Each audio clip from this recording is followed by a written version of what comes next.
"Apa kamu tahu ibu masih mencintai saya?" Pertanyaan itu terlontar parau dari mulut Pramudia Anantatur kepada Sindunata.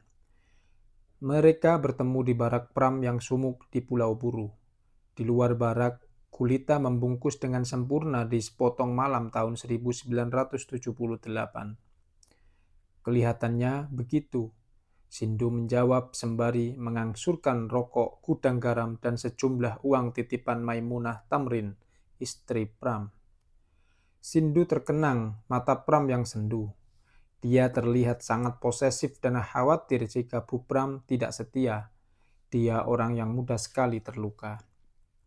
Pastor dan budayawan berusia 54 tahun ini saat itu bekerja sebagai wartawan, profesi yang menyebabkan bisa ikut rombongan jurnalis dari Jakarta. Tapi untuk menemui Pram tetap bukan masalah gampang. Penguasa instalasi rehabilitasi Inrehab Buru melarang para kulit tinta bertemu pujangga Blora ini. Untung ada tahanan lain yang bersedia membantu. Sindu diminta datang menjelang tengah malam dengan mengenakan sarung. Pram tercengang melihat keberanian sang wartawan muda menyiasati larangan pemerintah. Di akhir pembicaraan yang didominasi topik politik itu, Pram bertanya apakah Sindu bersedia dititipi dokumen tentang pelanggaran hak asasi manusia yang terjadi di Buru. Sindu mengangguk. Meski keraguan menyergap benaknya. "Saat itu saya masih wartawan untul. Saya tidak tahu dokumen itu harus diserahkan kepada siapa," katanya. Sampai di Jakarta, Sindu menyerahkan dokumen itu kepada wartawan Australia, David Jenkins, yang belakangan diusir dari Indonesia oleh pemerintah Orde Baru.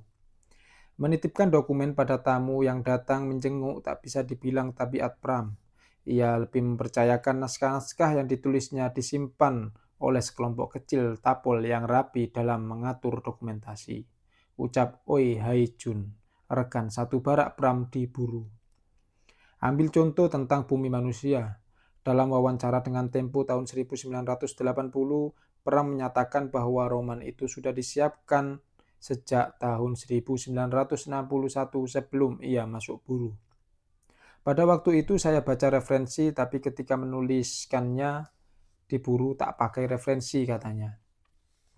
Di antara periode baca dan tulis itu ada periode tutur ketika Pram menceritakan kisah Mingke ini secara runtut kepada 18 kawan satu baraknya setiap malam pada tahun 1973. Baru 2 tahun kemudian Pram bisa menuliskannya setelah mendapat mesin ketik bobrok dan suplai kertas yang dilakukan sembunyi-sembunyi oleh Mulyono, ex-Tapol yang mengelola Koperasi Inrehab. Ketika akhirnya roman ini diterbitkan oleh Hastamitra pada 1980, jalan hidup Nyai Ontosoro yang pahit menyihir banyak pembaca. Satu di antaranya adalah Max Land, pemuda Australia berusia 29 tahun yang bekerja sebagai sekretaris 2 di Kedutaan Besar Australia di Jakarta. Max Land bekerja untuk proyek-proyek bantuan pembangunan. Setelah membaca Bumi Manusia untuk pertama kalinya dalam hidup saya mengerti bahwa revolusi itu adalah sebuah proses kreatif. Sastra revolusioner ini harus banyak dibaca orang di luar Indonesia, ujar Max. Dia segera mengontak Pram dan Hastamitra, menyatakan keinginannya menerjemahkan roman itu. Hastamitra setuju setelah tahu Max pernah menerjemahkan naskah drama W.S. Rendra, Kisah Perjuangan Suku Naga.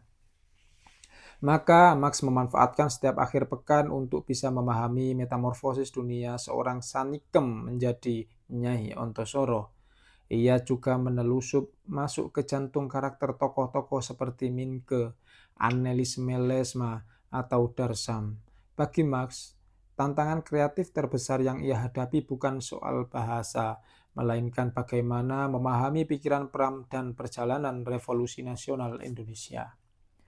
Sebelum ada generasi Mingke, Tirto Adi Suryo, dan Kartini, manusia Indonesia diyakini Pram hanyalah sebutan kosong karena belum pernah lahir dari kandungan seorang ibu.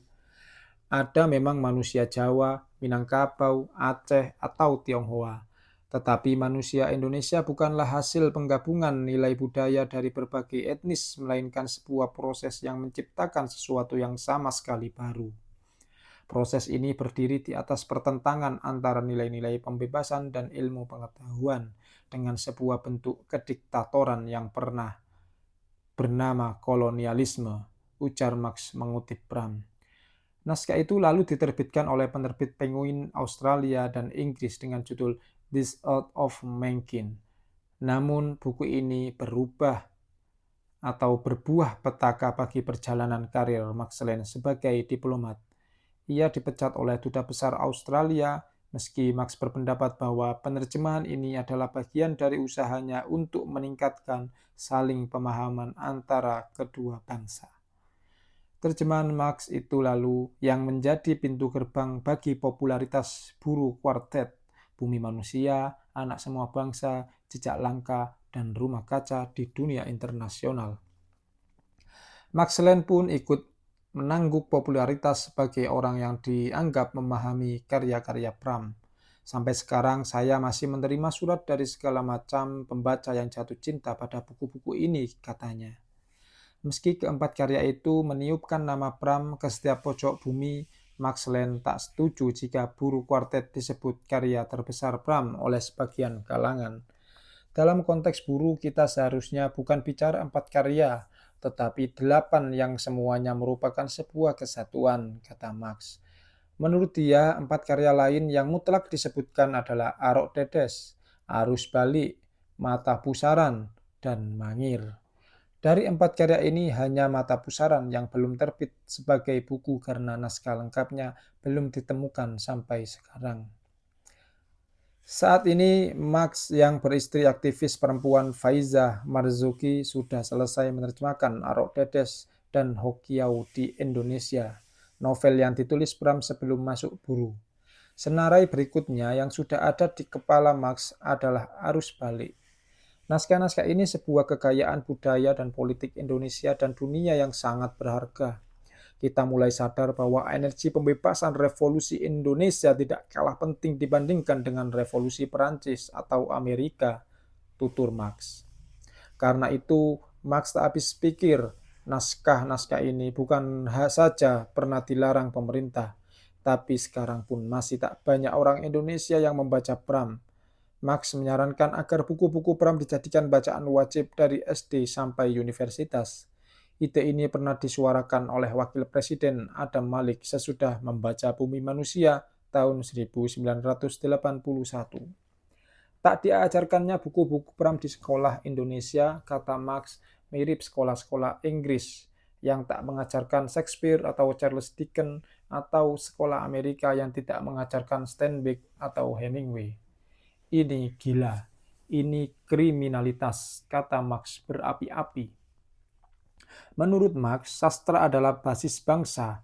Dari masa-masa komunikasinya yang intens dengan Bram, sebuah gugatan terus mengendap di benak Marx sampai sekarang. Bram berkali-kali mengatakan ada sebuah kekeliruan fatal yang harus dibetulkan Indonesia. Ada kekeliruan fatal yang harus dibetulkan. Indonesia adalah nama yang keliru. Alasan pertama, nama itu ciptaan orang Barat. Kedua, kata itu artinya Kepulauan India. Meski Indonesia tak ada hubungannya dengan India. Ketiga, ada nama yang berasal dari sejarah sendiri, yakni Dipantara atau Nusantara.